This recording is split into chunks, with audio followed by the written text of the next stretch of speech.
I once heard a story about a professor. A student approached him, curious about scientific observation. "Very well," said the professor as he pulled out a huge yellow jar. "Take this fish and look at it. Eventually, I'll test you." The student took the fish and began to observe it. He looked at it, studied it. After 10 minutes, he thought he'd seen everything that could be seen. He searched for the professor, but he was nowhere to be found. So he kept looking at the fish.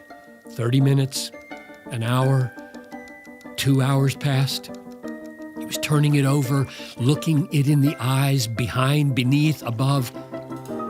"What have you learned?" asked the professor when he returned.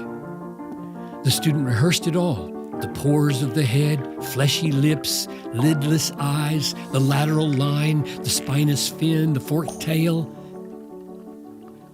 The professor seemed disappointed. "You haven't looked very carefully. You haven't even seen one of the most obvious features. Keep on looking." The student wanted nothing more to do with the fish. He was miserable. But he wanted to please the professor, so he looked and looked.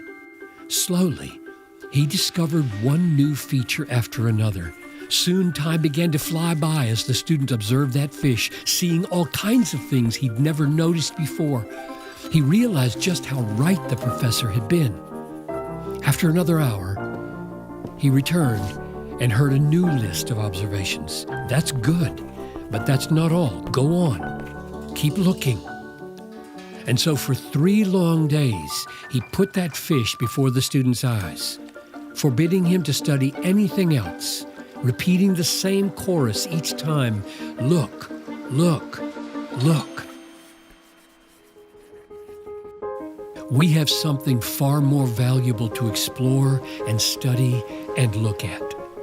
The simple habit of looking at the Bible will change your life and lead you to the greatest beauty in the world. If we look long enough, with enough care, we will see things we never dreamed possible to see.